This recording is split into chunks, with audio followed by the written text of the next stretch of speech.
Are you a farmer or butcher ready to master direct-to-consumer marketing and meat success? Then you're in the right place. I'm Jared Hawken, the founder of ChopLocal. Each episode of this podcast features interviews with farmers and butchers who have built successful direct-to-consumer meat businesses, and they're going to share their secrets for success with you. From actionable tips to inspiring stories, this podcast has ingredients you will need to succeed in the meat business. After the show, be sure to subscribe, leave a review, and follow us on social. And check out the rest of our educational resources at ChopLocalUniversity.com. Now, let's turn it over to my business partner, Katie, to get started. Welcome to another episode of the Meat Success Podcast. I'm your host, Katie Olthoff, the co-founder of ChopLocal and ChopLocal University. And I am joined here today with one of our kind of resident experts that we lean on for ChopLocal University, Matt LeRoux. Matt is, in my words, in my mind, kind of an expert on direct-to-consumer meat marketing, meat pricing. He's done a lot with farmers in the Northeast, specifically in New York, regarding farmers market sales and direct-to-consumer sales. And he's presented a couple of webinars for us. But today we're going to have a little bit more of an off-the-cuff, informal conversation, get to know Matt a little bit and see what he knows without the benefit of a PowerPoint in front of him. So welcome, Matt. Thanks. Glad to be here. So Matt and I went to some extension events in New York last fall and spent a couple days in the car together. And one of the things that I learned during that time is not actually used to be a vegetarian.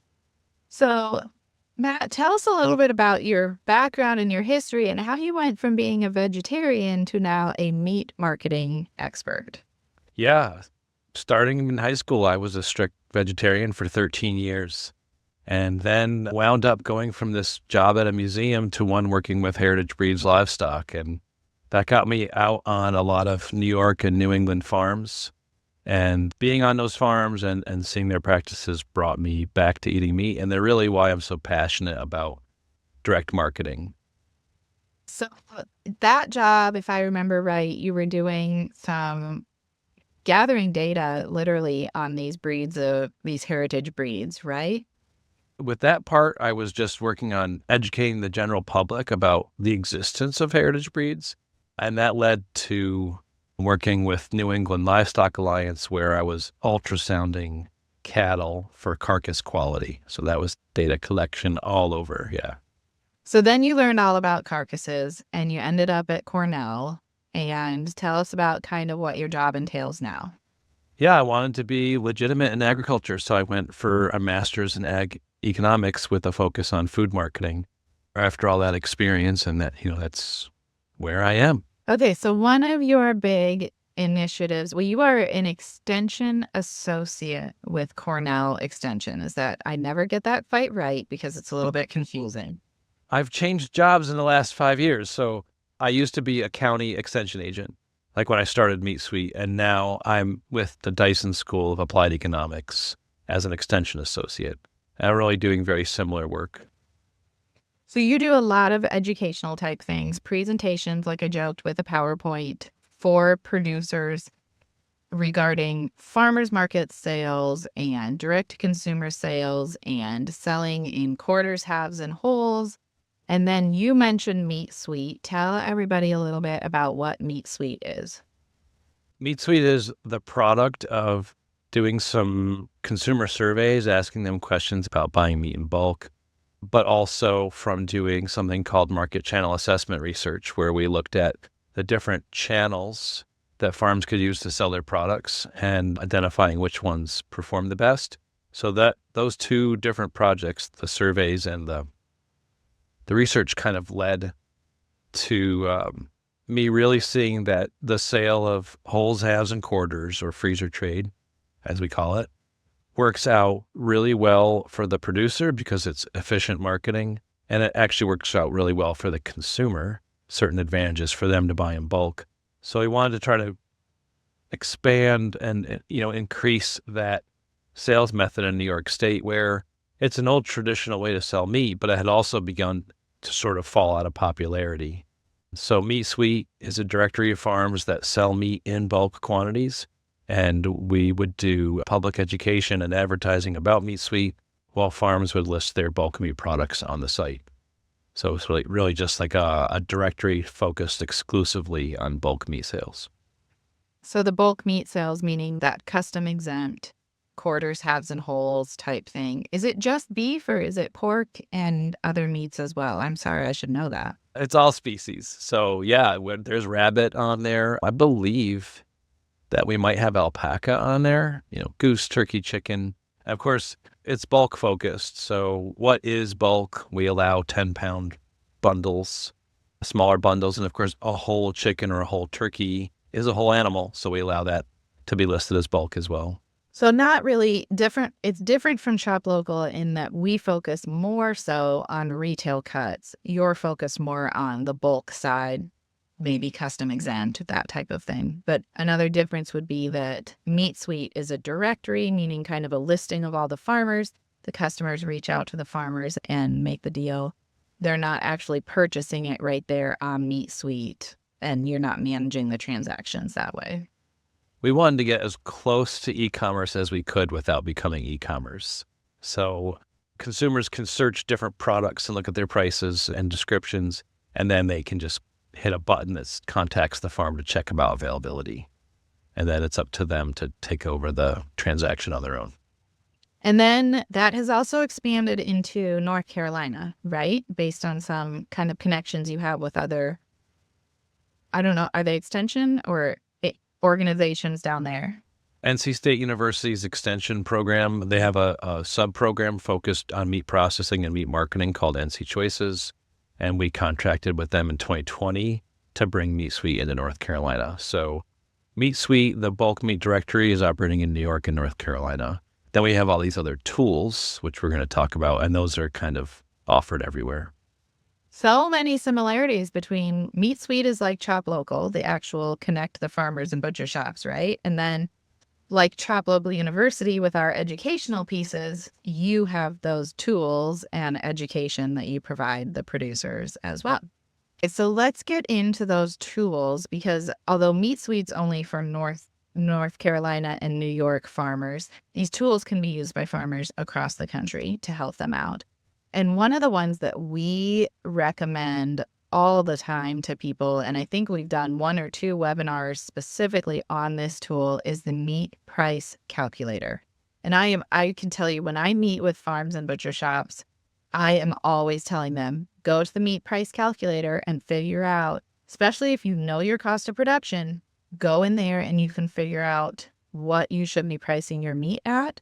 And we discuss things like using price as a way to manage supply and demand. And that's where the meat price calculator, in my opinion, is so helpful to really help you figure out how to maximize that full carcass value, but control the cost of certain cuts. So I'm sure I'm not doing a great job of explaining it, but you, Matt, explain what the meat price calculator is and how it helps. Yeah, I think you hit the nail on the head. So 2 things I'd always want to share about it. One is it's got the right level of detail to make it usable and useful. So it doesn't go down. It's trying to get users to account for their cost of production, the cost of their processing, and cost of their marketing labor and other marketing expenses, but without drilling down into a level of detail that frankly, that I wouldn't use. Am I going to figure out, every minute detail, depreciation on, every piece of equipment down to the pound of meat? Truthfully, while that's a good exercise, that's not what most of our users are doing. So, it's accounting for costs and then profit goals. All this needs to be done in a way that keeps us farming, keeps the farm in business and makes it worth doing. Direct to consumer is definitely jumping through some extra hoops. And we want to make sure that we're getting paid to jump through the hoops and also profiting on those hours that we're getting paid for. And that's why you have that marketing expense built in there too, right? Because there is marketing time and expense direct to consumer. And I think that's true whether you do it retail cuts or whether you are spending time walking through a cut sheet with a first time customer buying a quarter, or you're delivering, or, there are those expenses for sure. realistically, our time, everybody's time is worth something, and it could be used somewhere else. Maybe you can get a different job that's going to pay you $20 an hour. So you should at least be valuing your input at the same, addressing that opportunity to earn elsewhere. It goes into the right level of detail so it's still usable. You need to have the weights of all of the sellable pieces from one typical or average carcass from your farm, and then work through. And if you've got all your costs and your profit goals all accounted for, then you just have to work on basically distributing that sum of dollars across the different cuts, and that becomes your pricing. So, for example, if I was a beef producer who my steaks are just out the door immediately, they're selling immediately, but I've got a backlog of ground beef, would I be able to go in and kind of play around with my pricing based on my carcass data, right? Play around with what happens if I lower my ground beef price by 50 cents or $1 and I increase my steak price by the same amount? What's going to happen to my total carcass value? Is that a reasonable application of using the meat price calculator? I think we typically find is that most people haven't really accounted for all their costs, and their prices are a little low to begin with.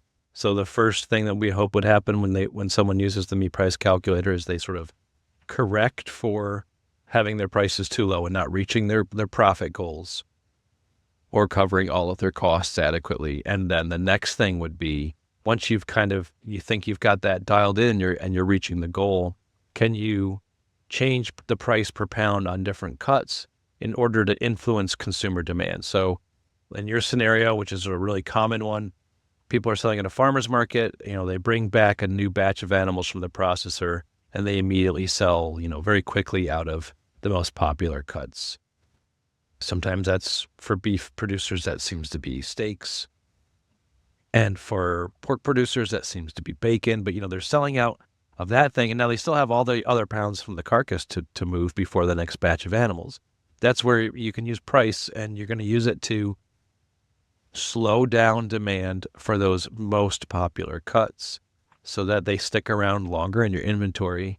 And then use, when consumers approach you and they see these higher prices on those cuts, use that as an opportunity to let them know about the other things that you have to offer, right? So someone comes to that farmer's market and they want to buy ribeye steaks, and they're dreaming of, throwing these things on the grill, and they see these prices. You say, hey, you want to cook something on the grill? I also have sirloins, right? So just sort of use that to move them down and around, and try to use price to influence the speed at which cuts sell, so that speed more resembles the yield off a carcass.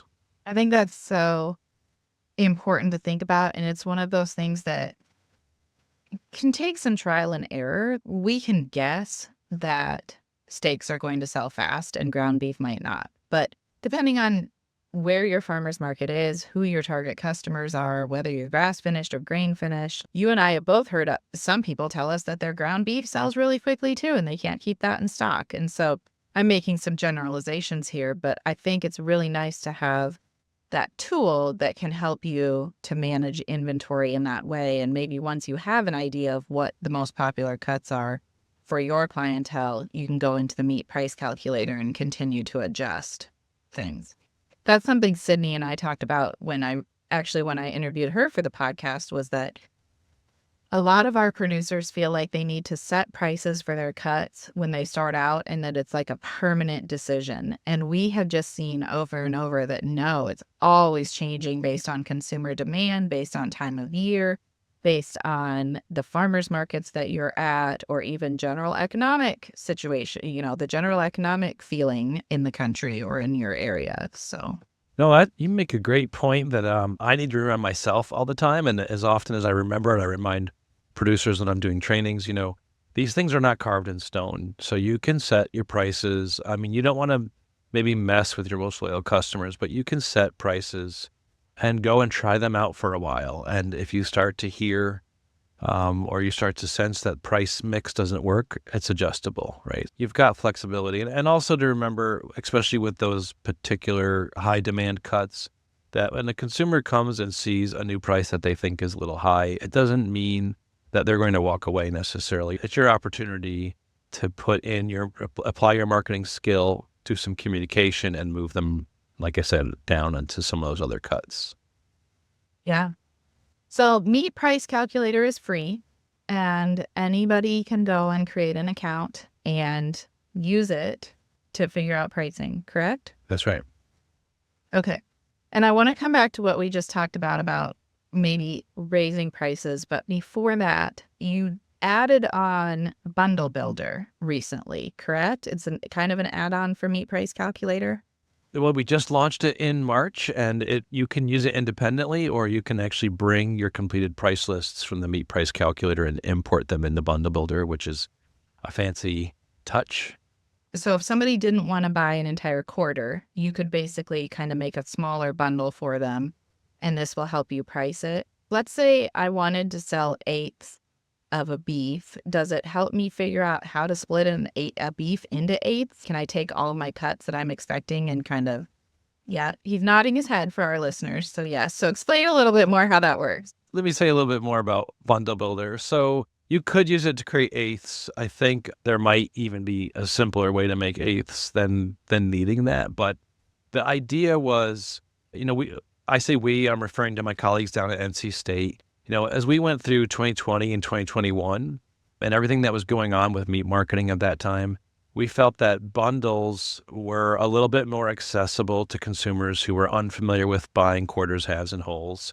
So they were simplifying the message to a consumer. You're not talking about prices based on carcass weight. You're not talking about yields. It's a very straightforward proposition for the consumer. And we really started to think, but bundles make sense in a lot of ways. It's still bulk selling. And Bundle Builder was designed with the idea that maybe if you don't want to sell meat by the cut at all, but you want to have, it's sort of a hybrid between selling cuts and selling bulk, we would aid that process. So you start with still making your full list of cuts, I'd say out of one typical carcass or out of an average carcass, all the weights, and you would still go through the exercise of pricing each cut, because in bundles, you're making assortments of cuts. So you still want to look at the values of each individual cut, even if you never sell retail. And then you start, building them into different bundles. And we like the idea of themed bundles, family feeder, or, maybe value cuts, which is a little more budget, maybe skips out some of those high cost cuts, some, seasonally themed, whatever. But then you can use it to visually build out those bundles, add pounds of cuts to each bundle, and then ultimately price them maybe below the full retail value, adding some small discount. Do you see a certain price point for bundles that tends to work better for customers than others? Or is it really just dependent on the customer and what they're looking for? I think it comes back to farms working on their marketing, understanding who their target consumer is and what that person's really looking for. So I don't know if $50 to $100 bundles will sell better than $300 bundles. I think that's all about, getting into understanding your consumer and, and maybe some trial and error. But other benefits of bundles, compared to quarters, halves, and wholes, which I still think are like the way to go. Some other benefits of bundles are they can fit in different size freezers, so folks don't need to have an extra freezer, and they can also fit different size budgets. Because, for example, buying a quarter of a beef, price per pound is really advantageous for the consumer, but you're still writing a really large check all at once. And not everybody can do that, but they can maybe buy smaller bundles. Yep. Yeah, you're writing a large check all at once, and you need a place to freeze it, You and I both live in houses that have, I guess I don't know if yours has a basement or if houses in New York have basements, but we do. So we've got room for freezers, and that's not a big deal. But I think about if you live in a city or you live in an apartment or a high rise, you may not have that storage. So even if you had the budget and you wanted to, that might be a restriction that kept you from buying an entire quarter of beef. So not only that, but the cut sheet is really intimidating the first time that you do a cut sheet. You and I talked about that too, because you actually used to help your friends with the cut sheet for a fee, and they would pay you for it, right? And they come back the next year, gladly. You want to, We have a resource on Meat Suite. If you go to the For Farmers and Processors tab, there's a little heading that says resources, and we have a publication called Creating Consumer-Friendly Bulk Meats, and it addresses a lot of these topics about taking the confusion out of the process for the consumer. There's really simplified ways, even for quarters, halves, and wholes. Like what I did that you're referring to in grad school, I charged my friends extra. They had no choice on the cut sheet. They just got the list of cuts that I told them. I didn't talk about carcass weights. I just gave them a price range. And yeah, they all re-upped the next year because it was simple. It was simple and easy to buy. Yeah. Yeah. And that's so important. You and I've talked about that several times about making it simple and easy to buy, and people will pay more for it. So that's one piece of marketing that is really important, is making it simple and easy for people to buy. You were talking earlier about how sometimes when people get into the meat price calculator, initially they are finding out that they are priced too low for what their costs are, and they need to increase their prices. Do you have any advice around rolling out a price increase or general advice about marketing that can help support higher prices? Yeah, so that's two pieces. For the first piece, I'd say it's better to routinely check on your costs and do small, more or less small incremental price increases regularly, whether that's every 6 months or annually. I've talked to farmer friends who hadn't increased prices in 11 years, right? Then when you do want to correct and catch up, it looks like a really dramatic price change. Better to just keep a steady pace. Even if you didn't see a direct cost increase in that year, you felt like your feed prices were the same and other things remained the same on your cost of production side, your processing remained the same. You might still introduce those price increases in anticipation of what's to come. So, the first side of it, I'd say, is regular price increases that are more incremental, smaller. I don't know the extent to which any given customer, even a loyal customer, has memorized all the prices. I picture, they might have ground beef memorized from your farm, but they may not know all of the cuts. So you have opportunities there where I wonder how much they will really notice. But the second piece about the pricing communication is that I teach marketing technique in addition to teaching meat pricing. And what I really want people to understand is you have to support your prices with marketing effort, right? So marketing effort comes in many forms. It's the appearance of your market stall at the farmer's market. It's the quality of your web store, your social media feed, your communication, and it really hinges on your understanding of a target consumer. When farms apply good marketing management, they can support their higher prices. And sometimes, I've had folks say to me, "Oh, Matt, I could never get that kind of price, where I live." And it may be that you can't, but it may be that your marketing effort is nil, right? I had one farmer say, "I could never get those kinds of prices." And I said, "Well, I agree, because your entire marketing effort is the name of your farm on your pickup truck door. That's not enough marketing effort to get, these kind of prices that we're talking about." So it takes technique. The pricing side is math and it's business, but the technique side is necessary, and they have to really be combined in order to have success. Yeah. And we've talked about, and maybe this falls under technique, or maybe it's its own category, but the customer service, customer friendliness, like all of that can make a big difference too. And I think especially customer service when we're talking about word of mouth or repeat buyers or things like that. Because once you start getting word of mouth and you start getting return customers, your marketing gets substantially easier. It's hard to get a first-time customer. It should be easier to get them to come back. And that plays a huge part in that, I think. So, okay, we've talked about Meat Price Calculator and Bundle Builder, which everybody can find those at the Meat Suite website.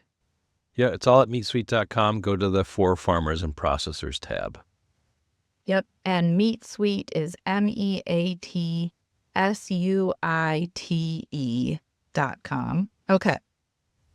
One of the things that I wanted to ask you, and you've already mentioned a couple of these things, are kind of the common mistakes that farmers are making when they are pricing their meat. And the two that I've heard you mention so far is that maybe they're not valuing their time when they are considering their expenses. Maybe because of that, or maybe for other reasons, they are pricing too low. Are there other common mistakes that you feel like you see producers make repeatedly? I mean, not valuing time or other costs is really, or undervaluing cost of production. That's a challenging nut to crack. I completely agree. I'm reminded that on Meat Suite, on the meat price calculator page, we also have a cost of production estimation tool. It's based on census data. So I always recommend that people have their own numbers instead. But as a default, you can look at some recent census data and estimate there. Those are two biggies. I think the third one, and it's a little bit repetitive, but it's not applying the marketing practices. You should have a marketing budget. You should have dedicated time spent on marketing. And you said right at the beginning of this, in any given room of meat selling farms, I'll always ask, what's your worst selling cut? And half the people, mostly it's beef producers that come to my workshops, but half the people will say ground beef is my worst selling cut. And then I'll say, what's your best selling cut? And there will be a group in there that say ground beef is my best selling cut. And I think that's really the product of applied marketing management. Okay, expand on that more. So they have worked at their marketing more than the folks that are struggling to sell ground beef. That's effective communication, identifying a target consumer, pricing, packaging. It's all inclusive in that marketing management. Because ground beef, especially whether you're looking at wholesaling, maybe restaurants, grocery stores, or direct to consumer, people that are feeding families. When I get a quarter of beef at my household, family of 4, the first thing that goes is the ground beef. We're out of that fast because it's easy, it's fast to prepare. So it should be something that you're able to sell well. But I take it as a bit of a measure of how much time and money they're dedicating to marketing. Yeah, I agree that people use ground beef really frequently, right? People are eating a lot of ground beef, but at the same time, I feel like it's one of the most similar to a commodity product out of all of the cuts that are coming out of a beef carcass in general. I think it'd be really cool to have some Wagyu steaks and try them, but do I care if my ground beef is Wagyu? For me, probably not. And so that's where I think ground beef can be tricky. But like you said, if you have a loyal customer base that really values, maybe they value what you're doing on your farm that makes you different from what they can get at the grocery store or something like that. You've done an effective job of communicating that and expressing that to them, then maybe it's worth it to them to buy the ground beef there. And maybe what we're saying is, I didn't think this through in advance. Maybe what we're saying is that they have developed a market for ground beef, right? I worked for a wholesale brand, back in the early 2000s. And we would say to our sales staff, anyone can sell steaks. That's not where you need to focus your time, because steaks really sell themselves, right? You need to focus your time on establishing ground accounts. And so, maybe what we're seeing when those people raise their hands and say that's their top selling cut is that they have developed a market for it and put their marketing effort into that, focus area. Specifically. Yeah. I think that makes a lot of sense both ways. And just the idea that developing a market does take more time and it takes more intention than just selling whatever you can sell, the easy stuff. Yeah. And I'm worried that I sound judgy at this stage. I just want to say, if you're struggling to sell ground beef, that just is an indication of where you should put some focus, right? You should put some more effort. It can change and it can come around that's your new focus, right? Yeah. No, I hope people don't think that we're sounding judgy, but you're right. Like and we've discussed ways that we can help work around that too, by maybe it is a pricing issue. Maybe it is, maybe it is a communication or a website, or, you're just not doing a great job of showing the values that you espouse on your farm and how those things might align with a customer specifically. I think that's where you talk about kind of knowing your target customer and what is important to them and what will make them spend more money or buy their meat directly from you versus from the grocery store. Yeah, I want to say something about willingness to pay and how your marketing effort from your farm is going to influence customer willingness to pay. In other words, the more you take the time to understand a target consumer and effectively communicate with them, that's going to impact that consumer's willingness to pay. And we all have seen this play out if we've ever been to a feeder calf auction or basically any livestock auction, right? So you can see that some pens of calves get bid up higher than other pens, right? So what you're seeing, in action is that when the buyer sees a product that was, exactly going to fulfill their preferences and their needs, their willingness to pay increases, right? They see that calf that's just exactly what they're looking for, they'll bid higher. And of course, most of those order buyers and feeder calf buyers are looking for the same qualities: body condition score, a hide color, which is breed, weaning, started on feed, vaccinations and boosters, right? They're looking for these qualities. But I always like to remind folks, you know it's true because you've seen it played out. And so the same applies with the customers that you're trying to sell meat to. The more time you spend to understand them and effectively create the product that's just exactly what they want, that's going to bring willingness to pay with it. Yeah. One thing that I think about a lot being in agriculture is that a lot of us are used to having a freezer full of beef or, I mean, you're not a producer, but you are friends with lots of producers, lots of them. I feel like sometimes farmers underestimate the consumer's willingness to pay just because we are surrounded by agriculture so much. And as a heritage, we tend to be a little bit stingy. I don't mean that thrifty, I would say maybe. Frugal, thank you. That's the word that I needed. Not stingy. We are frugal and very, focused on economics and that type of thing. And so we may not see, it's hard sometimes for us to understand that people are willing to pay more for food that we maybe just kind of take for granted, So I think that's a piece of it too. And knowing your target customer and understanding that if you are thinking about, well, what would people like me pay for it? You're not targeting people like you, probably, right? Yeah, I think you bring up an important point. And when farms have concerns about setting what they feel are high prices, there's a couple things. One is I encourage them to look at the prices at the grocery store because often they're out of touch. I mean, if I'm a beef producer, I don't buy beef at the grocery store. I don't know what those prices look like. So sometimes that can be really eye-opening. And the other thing to remember in terms of, we want to get our food out to our local communities, we're thinking about affordability, is that we do have a variety of cuts. And not everybody's going to have ribeye steaks for dinner every night, but there's ground, there's other roasts. So we have, and even when it comes to those that are marketing vegetables, there's a variety of different products. They come in a variety of price points. And, one thing I like about meat is that, there are more affordable cuts. So you got to look at your pricing. I'll mention that we have price reports on Meat Suite as well in that farmer section. So they're all New York based, but we're getting monthly price reports based on actual sales at farmers markets from farms that are working in our project.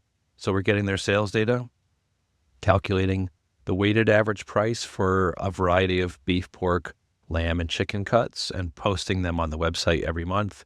We also do a local Ithaca, New York grocery store average price report monthly. So just seeing what's in those stores, ground beef at 80-20, ground beef at 90-10, and publishing that. And that's where I say, I have presented those to farms at workshops and their eyes are, what? Grocery stores are getting over $7 on average for ground beef. They didn't know that was happening. And then they don't feel so bad about bringing their prices and bringing up. I mean, I remember before we started raising our own beef, I remember the days of the $1.99, the ground beef, and then we started raising our own beef and I don't buy it at the grocery store anymore. And so, yeah, I get shocked when I look at those prices too. So do I, because I buy quarters. Right. You mentioned farmers markets, and this is another piece that we've seen you present on it. And I had a client recently where I was coaching them on some of their marketing, and we had kind of gone through a checklist of things that they were interested in help with, like their email marketing and their website and stuff. And we still had some time left. And I said, show me your farmer's market setup. Okay. And so they showed me a picture of how they were set up at the farmer's market. And I pulled out all this info that I had learned from Matt LeRoux about how to set it up a little bit better for people. So tell us a little bit about your farmer's market research and some of the learnings that have come out of that. Sure. I really love that project. So what we have is farms that are using a point of sale system, the POS system at markets, and they're recording all of their transactions, no matter how the customer pays, if it's cash, credit card, whatever. They have all their items programmed in with their prices. And then they check out all their customers through the course of a market day and share that data with our team.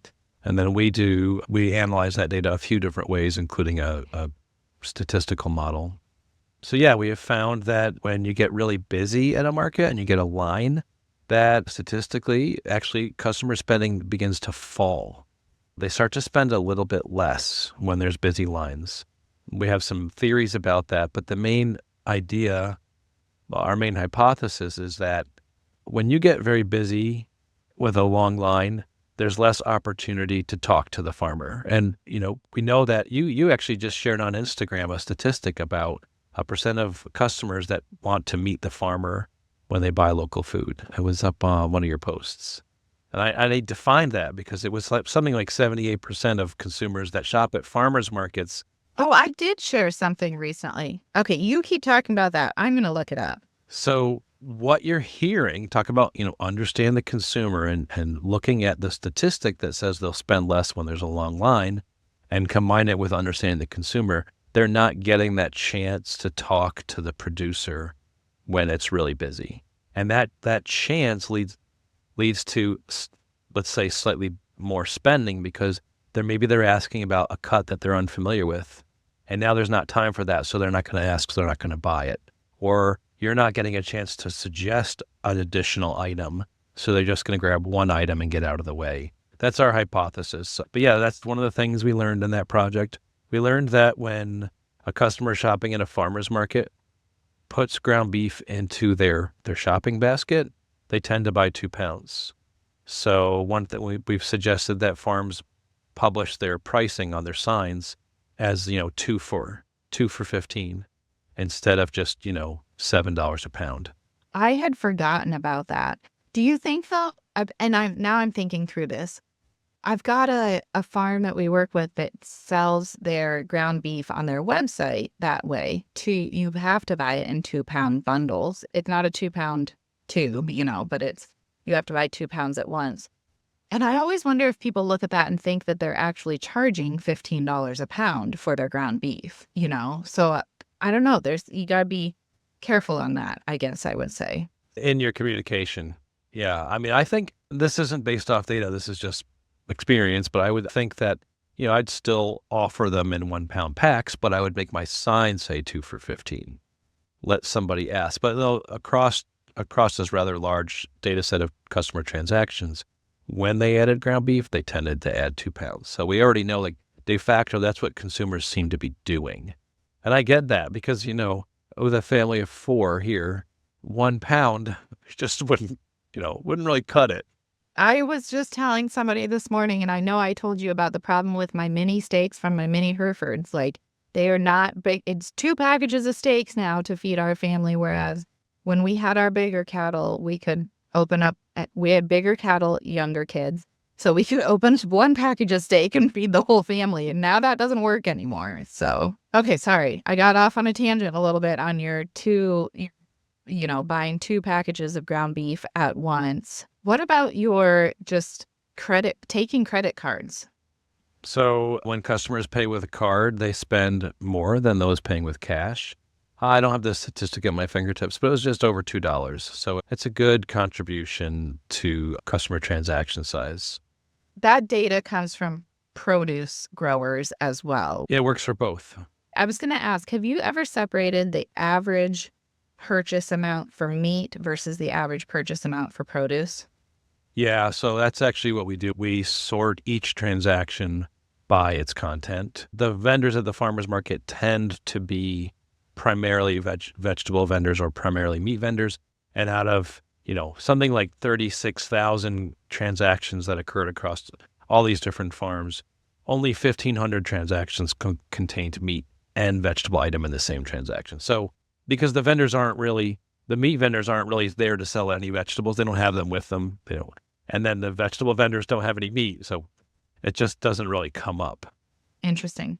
We also talked about, so if you're, like you said, when you get really busy, you may need to add another person so they can talk to the farmer. I did look it up. 78% of consumers want to know where their meat comes from. But we also talked about the layout of your booth. Let's say I'm trying to describe this so that our listeners can see my hand motions, But if you are putting your checkout in the middle of your booth, that means you can have customers coming at you from either direction, which also feels potentially a little chaotic for the customers. So that was I don't know if that came out of your data or if that's from your observations. It came out of observations, but when we were looking for, answers to why the customers spend less when there's a line or when it gets busy. And what we found is, just observing our participants, farms that were selling at farmers markets down in really busy metro areas like New York City tended to put the checkout station all the way at the end of just on any end. If you have tables set up as an L or as a U, sticking the cash out at the end of one of those tables, versus upstate where our farmers markets aren't quite so busy, they tended to stick their checkout right in the middle like you described. If you have a U shape and you're sticking your checkout station right in the center, well, now you've got customers coming from every direction. So anecdotally or, from observation, we thought that putting the checkout in the middle created more busyness because you've got, you're trying to take care of 5 customers at once. I compare it to going into a busy bar and trying to order a beer from the bartender. Everybody's fighting for their turn.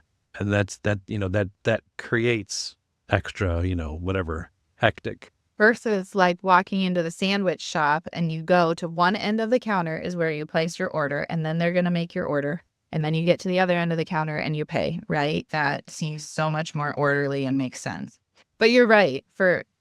It seems natural I'm going to put some products over here and some products over here and spread everybody out. And then I'm going to put my checkout in the middle so I can talk to everybody at once. But it might be more effective to have more of a line of your products and then they can check out at the end. And even better if you have somebody else that can kind of manage talking to the people as they go through that line of products and then, just have somebody that's just checking out at the end. Yeah, depending on how busy your farmer's market gets, you might want to have 2 people checking out while the farmer floats to answer questions, to restock, to, help people. Just this week, I got this really rewarding news that a producer who's selling at New York City farmers markets, I didn't know this, but they said, I saw your layouts. And so I changed mine because I used to have my checkout in the center. I changed it based on one of your publications. And I love it. It works so much better for me. So anecdotally, I was glad to hear that. Another thing that came out of your research was the importance of being ready to go at the beginning of the farmer's market, right? Tell us more about that.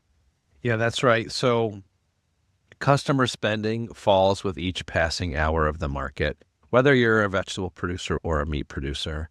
And so, rolling into a market 20 minutes late means missing out on 20 minutes of your top spending customers. And to quantify that can actually be a significant portion of your day because, again, we find that the highest spending customers are shopping in the first hour of the market. So I think there's a couple implications from that statistic. I think there's probably 3 implications. One is make sure that you're there ready to sell on time or even early. I live in Ithaca, New York. The Ithaca Farmers Market does not have a rule against selling early. And some of our savvy producers are ready. They're done setting up their stall and ready to sell as much as an hour before the market begins because they know that those customers are coming. Those people want to shop and to get out. So they're coming early. So don't be late because you really can miss a big portion of your daily sales. I think another thing that it implies is that people are spending the most because you have the widest selection. That's probably why they're coming early. They don't want you to be sold out of bacon or ribeyes or, certain other items, those popular items we talked about. And when it comes to produce, they're looking for the freshest stuff.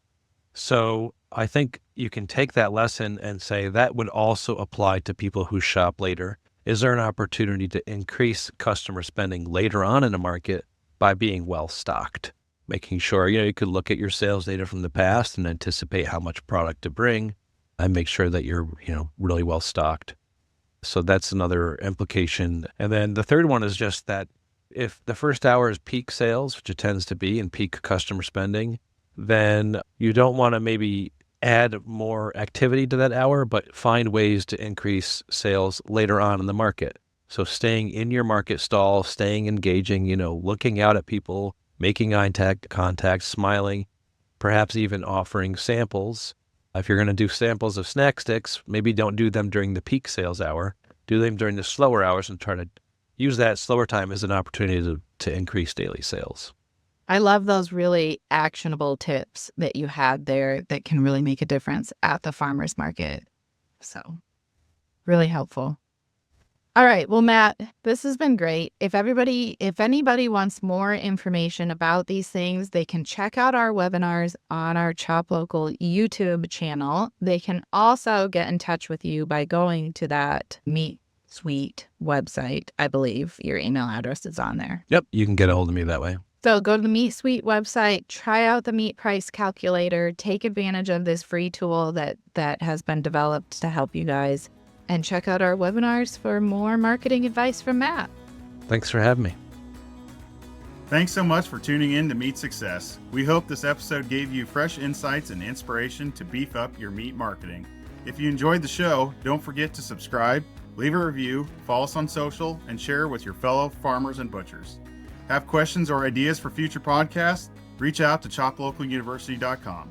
Until next time, remember, there's more than one recipe for meat success.